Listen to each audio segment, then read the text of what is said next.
Hiking is supposed to be a way to get outside, clear your head, and make some good memories. But in today's story, two influencers brought their attitude onto a mountain and turned the people trying to keep them safe into targets. They came to prove they were ready for a bigger challenge. But that confidence ended in tragedy before the day was over. Hi, glad you're back to watch The Last Hike. While looking into cases like the one from the last video, the couple who shoved other hikers and both died, I came across another one. Different mountain, different people, but this time, it was the guide who took the fall, literally.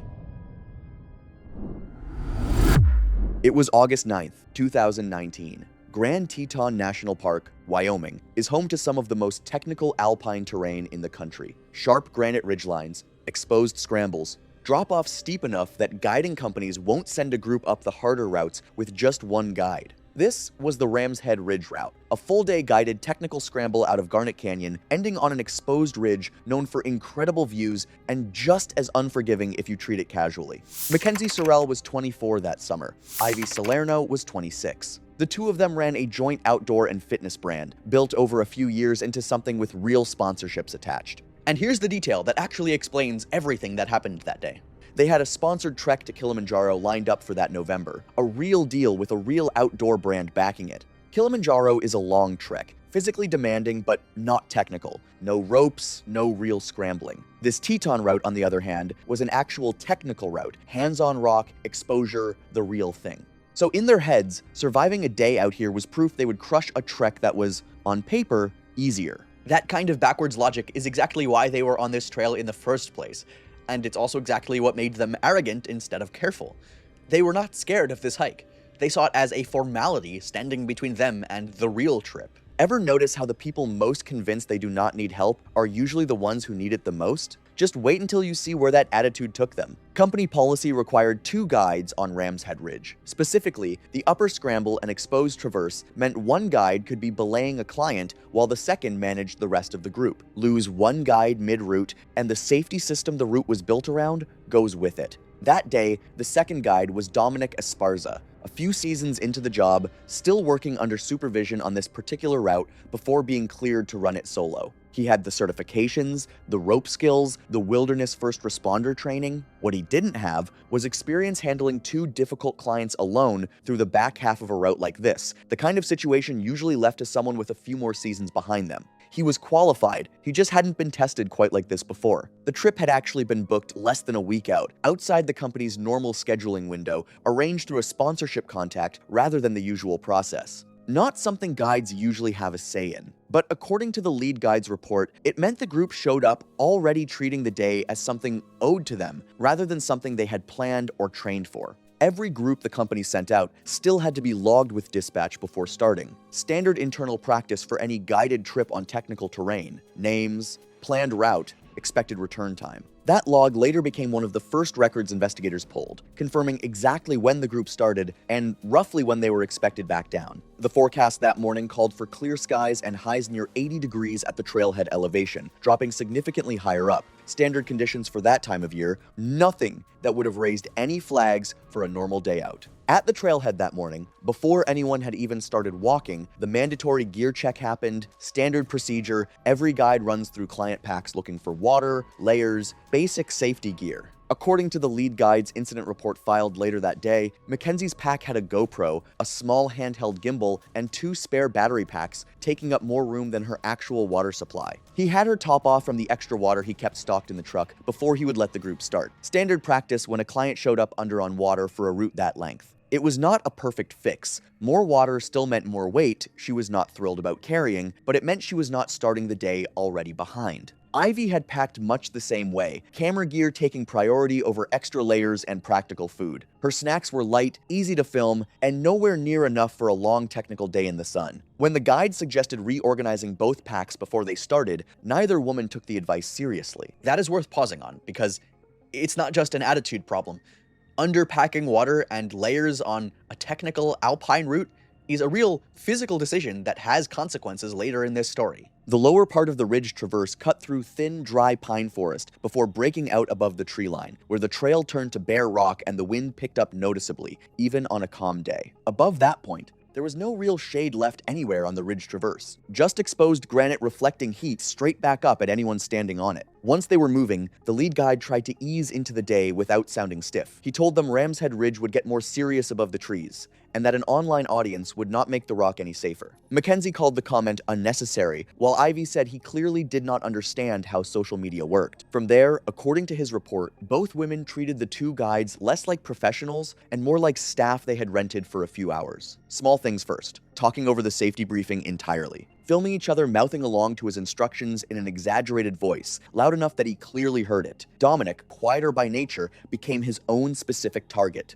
At the first water break, both women made a couple of comments in front of the group about whether he actually talked or was just there to carry things, the kind of dig that got a laugh from them and nothing from him. An hour or so later, on a section requiring hands-on scrambling, Dominic corrected Mackenzie's grip on a loose handhold before she put her full weight on it. Her response was that she had climbed harder things than this without someone hovering over her shoulder the entire time. Not accurate based on what came out about her actual experience level afterward, but said with enough confidence that nobody in the group questioned it out loud. Ivy, watching from a few steps back, filmed the exchange instead of saying anything. The clip had been set to post automatically later that evening, with a caption calling it "their toughest day yet," a claim that looked very different once people found out what that day actually included. On a scree section about 2 hours in, Dominic corrected her footing again after she nearly slid several feet down an unstable patch. This time her response was sharper, snapping at him instead of thanking him, then going quiet for a minute like she knew how that landed. I honestly don't know how Dominic kept his composure through all of that, but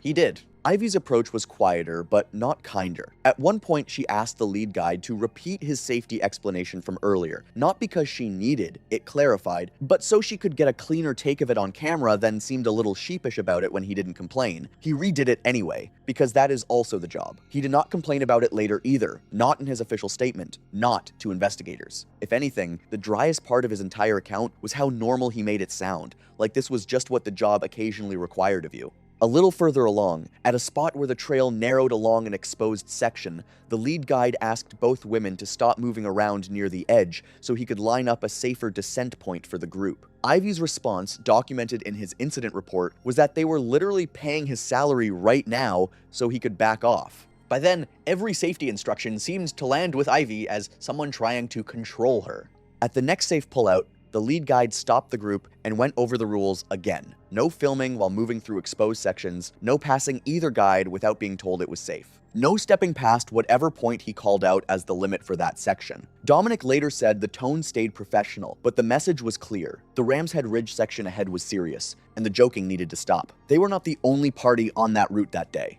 A separate pair of climbers, guided by a different company, had started about 20 minutes behind them and ended up leapfrogging past their group at several points throughout the morning. One of those climbers later told investigators he specifically remembered the exchange about paying the guide's salary, mostly because his own guide went quiet for a few seconds afterward in a way that told him something had actually landed wrong. Both guides, by every account collected afterward, kept their composure through all of it. That is the job. You don't get to snap back at a paying client just because they're being cruel to you. But composure is not the same thing as everything being fine, and by midday, the group had fallen almost entirely silent between comments, not from exhaustion, but from the kind of quiet that settles in after too many small insults stack up without anyone addressing them directly. Even the other guided pair, passing them one final time before the routes diverged, noticed it, one of them later describing the mood as tense in a way that had nothing to do with the terrain. By the time the group reached the technical rock step section further up Ram's Head Ridge, the tension had been building for the better part of 4 hours. How much of that do you think you could absorb before something in you just stopped caring how it looked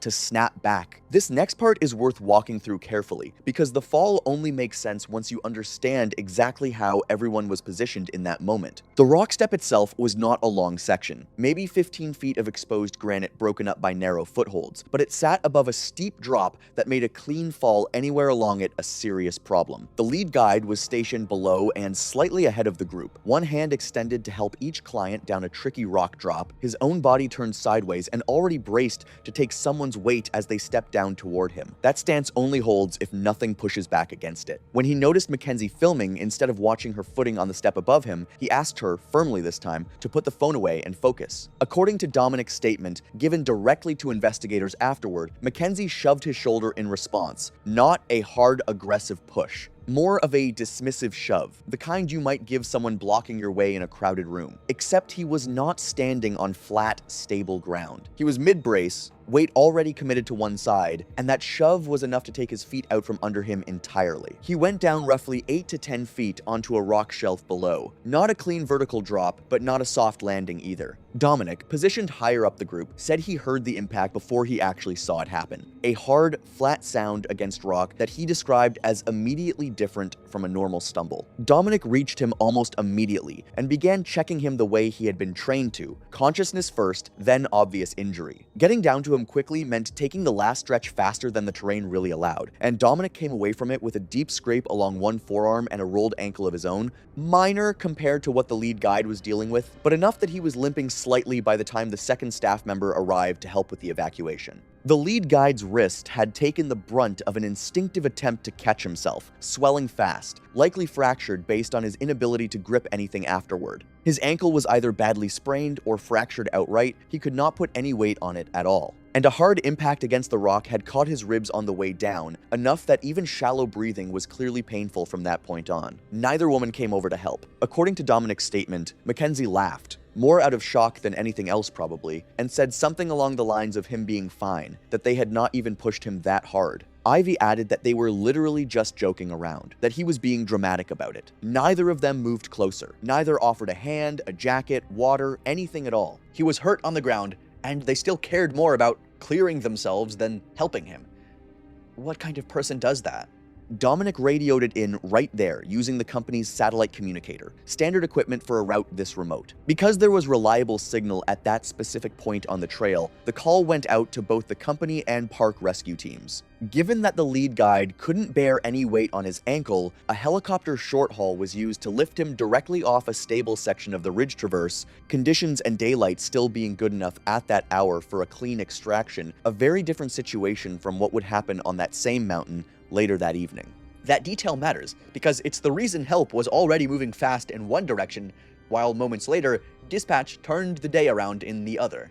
When Dominic radioed the fall in, dispatch's response was immediate. End the route, no exceptions, get the clients moving down. With only one guide left on a route rated for 2, continuing upward wasn't on the table. The plan now was descent, staged, and slow, if it had to be. What he was less certain about, looking back, was whether he personally was ready for exactly this situation. 2 clients who had already shown they did not take instruction well, and no one more senior left to back him up if things escalated further. And before they separated, the lead guide told Dominic to get them down now. Not later, no summit push, no ridge, straight back to the trailhead. The second dispatch confirmed the evac was underway. That instruction becomes important later. The lead guide, meanwhile, was already in a hospital in Jackson by the time any of this happened on the ridge. His wrist in a cast, his ankle in a brace, recovering from an injury that, hours earlier, had seemed like the worst part of anyone's day. You have to wonder what that hike looked like from Dominic's side after that point. Mid-20s himself, watching his coworker get carried off a mountain because of something that could have been avoided entirely, and now the only guide left with 2 women who just did that and did not seem particularly bothered by it. How exactly do you stay firm with clients like that after watching what they are capable of? Based on what came out afterward, he did not stay quite as firm as he probably should have. Not out of carelessness, and not entirely out of fear either.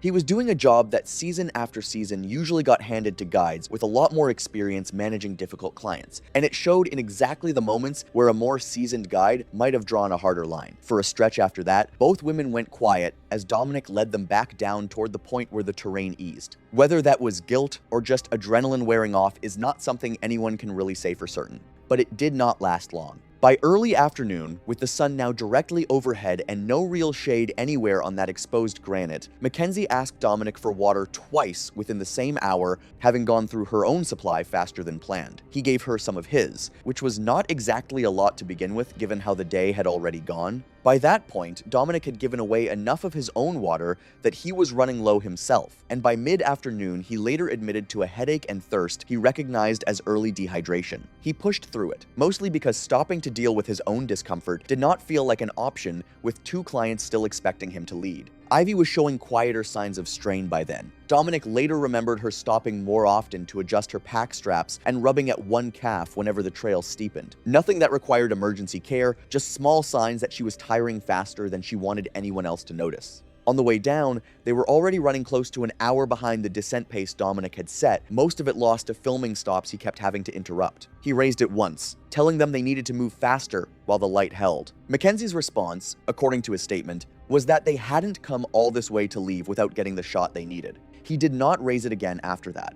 By then, getting the shot had started to matter more to them than the schedule that the lead guide had set for a reason, and Dominic had already learned what happened when either of them heard a safety call as a challenge. The descent was still ahead of them, there was less daylight left, and the wind was picking up along the exposed sections they still had to cross. None of that guaranteed an accident, but it meant there was not much room left for anyone to make another mistake. Coming back down across the same exposed traverse they'd crossed hours earlier that morning, Dominic stopped the group at a wide ledge below it, a safe spot to regroup before the next scramble down, and told them to stay put behind a rock while he checked the line ahead. While they waited, the old dynamic crept back in. Mackenzie started filming the traverse behind them, saying on camera that this was exactly the kind of terrain they'd need to handle without hand-holding on the bigger trip that November, which, again, is not really how that trip worked, but nobody was in the mood to correct her on it at that point. This is the part where the terrain itself becomes the main character for a while. That ledge is not a place where you get to prove a point about not needing help. The instruction Dominic had given, stay behind that rock, existed for a reason, and stepping past it was not a small decision, even on a good day with good conditions. Dominic later said he saw Ivy moving toward the edge a few seconds before it happened. Enough time to say something, not enough time for anything he said to matter. He said afterward that he called out the same warning he'd given all day the moment he saw her step past the rock. But a warning is only as effective as the authority behind it, and in that moment, after everything that had already happened, he did not have much left. She stepped past it anyway, wanting a better angle, wanting to prove, maybe to him, maybe just to herself, that she did not need anyone hovering over her. Whether the ground gave way beneath her or her footing was simply wrong for that surface is something investigators were never fully able to separate afterward. What is certain, because Dominic watched it happen in real time, standing close enough to react but not close enough to stop it, is that she went over the edge, and Mackenzie, reaching for her, went over right behind her. Right here, a comment from user Sin the Pen on my recent video sums up the whole day in one line. 2 bullies, but the mountain held them accountable. Dominic radioed for help immediately, giving the rescue team the coordinates from his GPS and describing where the women had landed. That was exactly what he had been trained to do. The problem was that the ledge below could not be reached from the ridge without ropes and a technical rescue team. For the first time that day, Mackenzie and Ivy had no way to push ahead, talk their way out of a situation, or ignore the people trying to help them. They were completely dependent on the same system they had spent hours treating like it did not matter. That same climbing pair, roughly a quarter mile ahead by then, heard their own guide's radio crackle with the call coming through. They backtracked to Dominic's position and stayed with him for the rest of the wait. One of them later telling investigators he could make out faint sound from below for a while, though never anything he could identify as words. They had landed on a ledge low enough to survive the initial fall, but isolated enough that reaching it required technical rope work and personnel that were not already standing on that mountain. Dominic stayed on the radio, relaying everything he could see from above, guiding the response as best he could without being able to physically get down to them himself. By then, the light had already started shifting, the granite around him losing the last of its daytime heat, the wind picking up in a way that made standing still on that ridge uncomfortable even fully dressed. Dominic spent most of that wait crouched near the edge, close enough to call down every so often, far enough to keep his own footing secure, and by the time rescue teams finally reached the ledge, his legs had gone stiff enough from staying in that position that he needed a minute before he could stand normally again. That gap between the call going out and rescue physically arriving is the part of this story that stays with you once you know the specifics. Based on radio logs and the rescue team's own time-stamped arrival, several hours passed between Dominic's initial call and the moment rescuers actually reached that ledge. Rescue crews had to rig technical rope systems from above just to descend safely, a process that alone took well over an hour before anyone could even begin assessing the 2 women directly. A helicopter short-haul extraction, the faster method used in a lot of Teton rescues when conditions allow, was not possible that evening. Wind picked up along the ridge as the sun went down, strong enough that flight crews made the call not to risk it in fading light over that kind of exposure. A rope team on the ground can work through wind that would keep a helicopter grounded, entirely different risk profile, but it also meant a slower process than anyone standing there that night would have wanted. According to the medical examiner's later findings, that gap in time is exactly what turned survivable injuries into something else entirely. Pinned on bare granite with no water left and injuries limiting movement, dehydration set in on top of the trauma from the fall itself. And once the sun dropped, the same exposure that had been a heat problem hours earlier became a cold one. Shock and adrenaline tend to mask injury severity in the first while after something like this happens, which may explain why initial radio contacts suggested they were talking and responsive. But as the afternoon wore into evening and the sun dropped behind the peaks, temperatures at that elevation drop fast once the sun goes down, part of a swing that can exceed 30 degrees between afternoon highs and overnight lows in that range. Combine that kind of temperature swing with existing injuries, likely blood loss, and bodies already stressed from heat and dehydration hours earlier, and you get a situation where survivable trauma turns fatal purely because of how much time passed before anyone could physically reach them. When rescuers finally got down to that ledge, both women had died, the official findings pointing to a combination of traumatic injury and environmental exposure, alive when the call went out. Gone by the time help finally arrived. Recovering them from that ledge took most of the following morning. The same rope systems used to reach them the night before, now used in reverse to bring them back up to a point where a helicopter could safely land.